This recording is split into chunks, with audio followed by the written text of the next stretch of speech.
আসসালামু আলাইকুম ওয়া রাহমাতুল্লাহি ওয়া বারাকাতুহু।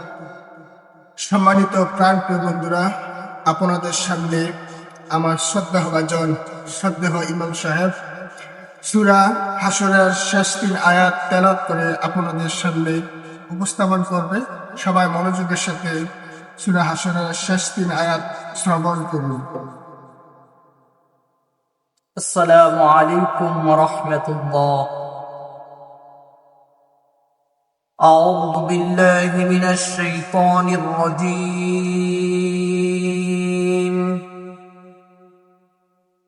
بسم الله الرحمن الرحيم.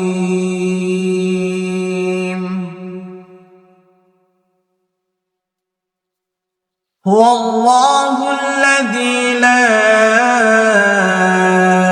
إله إلا هو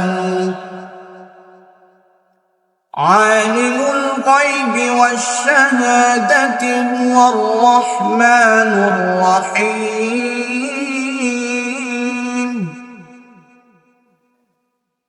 هو الله الذي لا إله إلا هو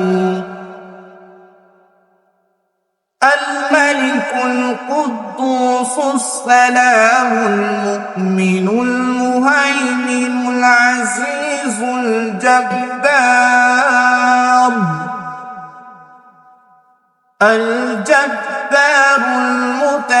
المتكبر. سبحان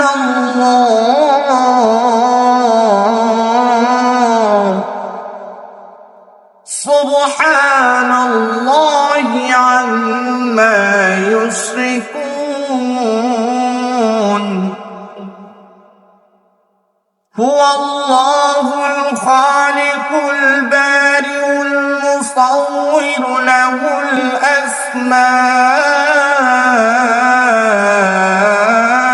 الحسنى.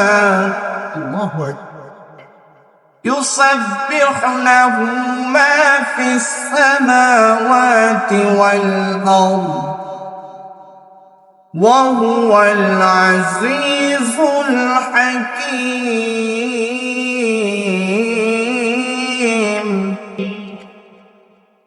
صدق الله العظيم.